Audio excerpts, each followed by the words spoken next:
하나님 말씀 룻기 2장입니다. 룻기 2장 8절로 16절에 있는 말씀 저와 여러분이 교독하고 마지막은 같이 읽겠습니다. 보아스가 룻에게 이르되 내 딸아 들으라. 이삭을 주우러 다른 밭으로 가지 말며 여기서 떠나지 말고 나의 소녀들과 함께 있으라. 그들의 베는 밭을 보고 그들을 따르라. 내가 그 소년들에게 명하여 너를 건드리지 말라 하였느니라. 목이 마르거든 그릇에 가서 소년들의 길어온 것을 마실지니라. 룻이 땅에 엎드려 절하며 그에게 이르되 나는 이방 여인이오늘 당신이 어찌하여 내게 은혜를 베푸시며 나를 돌아보시나이까. 보아스가 그에게 대답하여 가로되 내 남편이 죽은 후로 내가 시모에게 행한 모든 것과 내 부모와 복을 떠나 전에 알지 못하던 백성에게로 오니 내게 분명히 들렸느니라. 여호와께서 내 행한 일을 보응하시기를 원하며 이스라엘의 하나님 여호와께서 그 날개 아래 보호를 받으러 온 내게 온전한 상 주시기를 원하노라. 룻이 가로되 내 주여 내가 당신께 은혜 있기를 원하나이다. 나는 당신의 시녀의 하나와 같지 못하오나 당신이 이 시녀를 위로하시고 마음을 기쁘게 하는 말씀을 하셨나이다. 식사할 때에 보아스가 룻에게 이르되 이리로 와서 떡을 먹으며 내 떡 조각을 초에 찍으라. 룻이 곡식 베는 자 곁에 앉으니 그가 볶은 곡식을 주매 룻이 배불리 먹고 남았더라. 룻이 이삭을 주우러 일어날 때에 보아스가 자기 소년들에게 명하여 가로되 그로 곡식 단 사이에서 죽게 하고 생망하지 말며. 같이 읽겠습니다. 또 그를 위하여 줌에서 조금씩 뽑아 버려서 그로 죽게 하고 꾸짖지 말라 하니라. 아멘. 본문 말씀을 가지고 만남의 축복을 위하여 기도합시다라는 제목으로 하나님 말씀을 증거하겠습니다. 태초에부터 만남이 있었습니다. 하나님께서 아담을 만드시고 그의 갈빗대를 취하여 하와를 만드신 다음에 둘을 이끌어 주셨어요. 그 첫 만남이 얼마나 행복했는지 성경이 잘 기록하고 있어요. 창세기 2장 23절에 보면 이는 내 뼈 중에 뼈요 살 중에 살이라 이것을 남자에게서 취하였은즉 여자라 칭하리라 이렇게 말해요. 아담과 하와의 첫 만남이 있었지요. 그랬더니 뼈 중에 뼈요 살 중에 살이라 이렇게 친근한 말이 없어요. 그런데 그 하와가 얼마 후에 뱀을 만나게 됩니다. 사단을 만난 거예요. 사단을 만난 다음에 바로 죽음이라는 비극에 빠지게 된 거예요. 만남이 중요하단 말이에요. 내가 누구를 만나느냐 중요한 거예요. 인간은 계속되는 만남 속에서 살아갑니다. 인간은 만남을 떠나서는 살 수 없는 만남의 존재예요. 그래서 그것을 사회적 인간이라고 그러고 호모 폴리티쿠스라고 하죠. 모든 인생은 만남의 연속 속에서 존재하는 거예요. 남자와 여자가 만납니다. 부모와 자식이 만나지고 형제와 형제가 만나지는 거예요. 스승과 제자의 만남도 있죠. 이러한 여러 만남을 통해서 하나같이 우리의 생애가 결정적인 영향을 받고 변화를 일으키는 거예요. 누구를 만나고 살아가느냐에 따라서 인생의 방향이 크게 달라지는 거예요. 그래서 나보다 좀 더 나은 사람과 만나는 축복을 위해서 기도해야 돼요. 나보다 좀 차원이 높고 나보다 좀 뛰어난 사람을 만나는 것 아주 중요한 거예요. 만남의 중요성은 히틀러와 아이젠하워 장군을 통해서 알 수 있어요. 아돌프 히틀러입니다. 이 사람과 아이젠하워는 공교롭게도 1889년 4월 6일 동일한 날에 태어납니다. 훗날 두 사람은 서로 적군 사령관으로 전장터에서 만나게 돼요. 연합군 사령관이었던 아이젠하워는 무려 11개월 동안이나 히틀러와 대치하며 전쟁을 치렀던 연합군 사령관이에요. 히틀러는 부모가 오스트리아인 부부예요. 이 부부는 사촌 남매지간이었어요. 당시에 법적으로 윤리적으로 결혼할 수 없는 사람들이에요. 사촌 남매지간이 우격다짐으로 결혼해서 난 사람이 히틀러예요.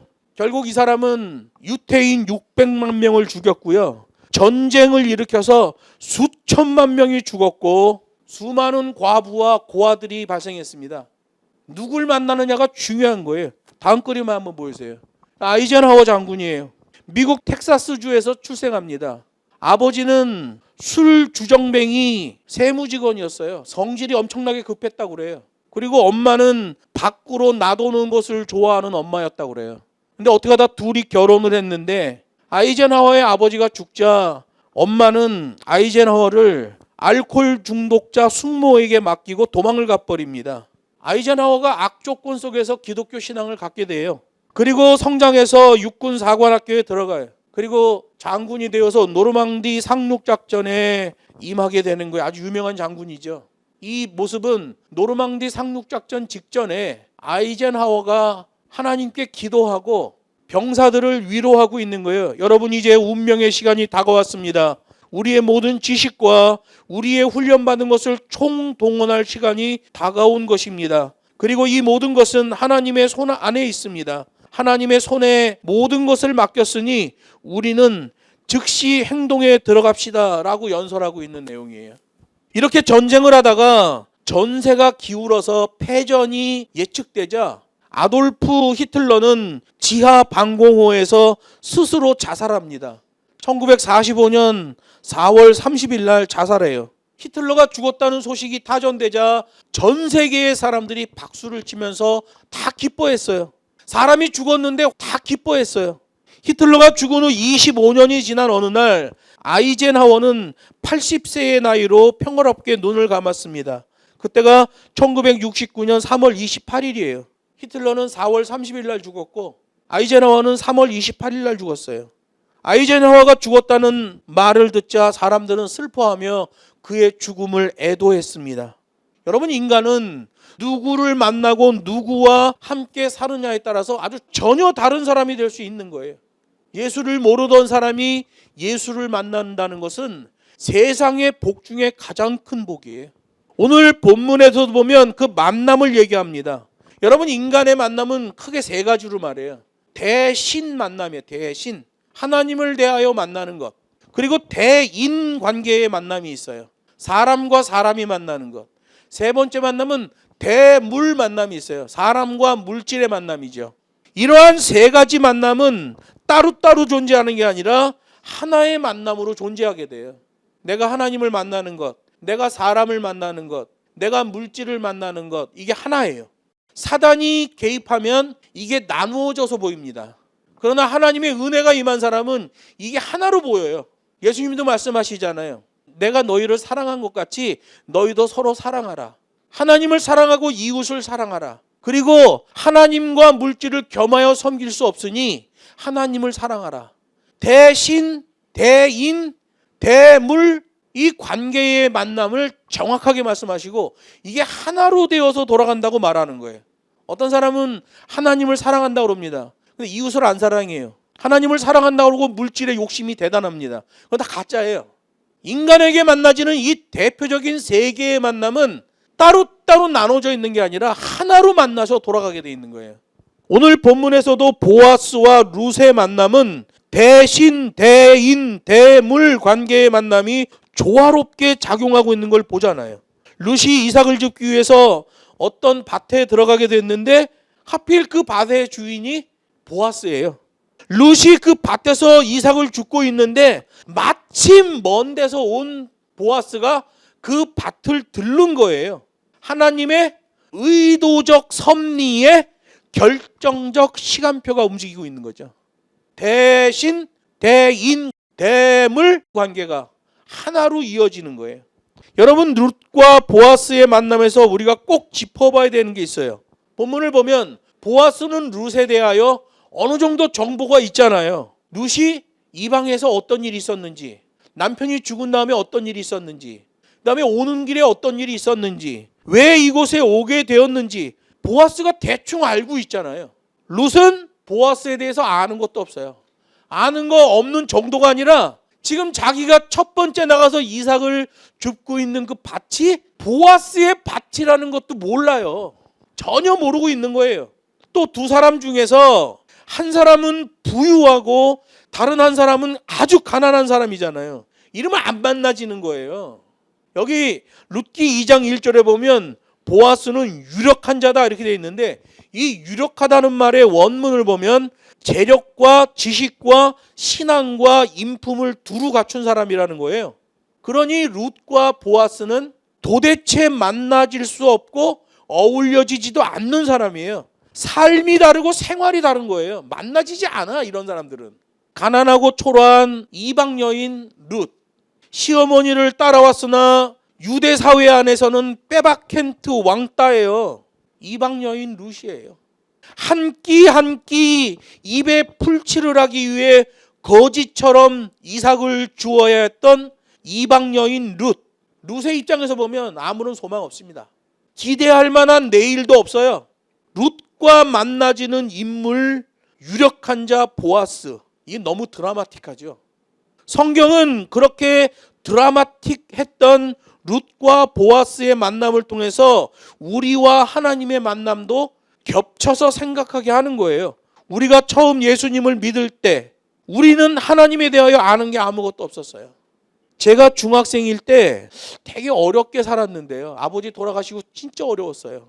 어머니가 물미역을 사다가 쌈으로 드시다가 그 물미역이 내려가다 창자에 붙어버렸어요. 엄마가 호흡곤란이 온 거예요. 어머니가 돌아가실 뻔했어요.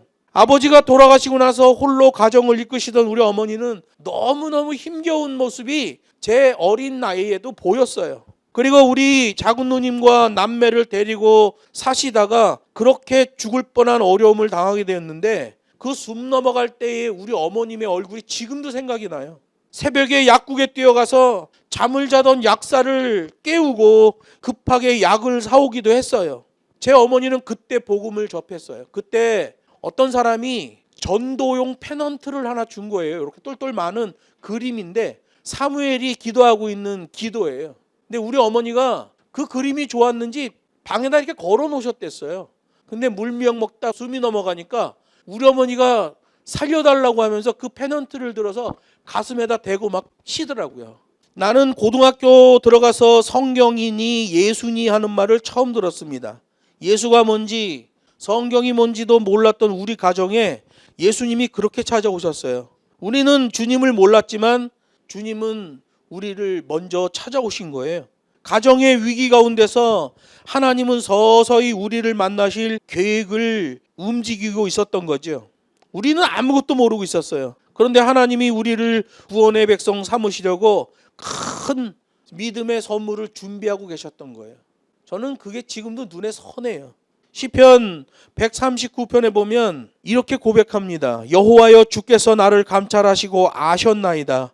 주께서 나의 앉고 일어섬을 아시며 멀리서도 나의 생각을 통촉하시며 나의 길과 눕는 것을 감찰하시며 나의 모든 행위를 익히 아시오니 여호와여, 내 혀의 말을 알지 못하는 것이 하나도 없으시니이다. 시편 기자가 고백하는 거예요. 나는 주님을 전혀 몰랐습니다. 근데 어느 때 영적으로 눈이 떠지고 보니까 하나님이 나를 만나주고 계셨다는 걸 알게 됐다는 거예요.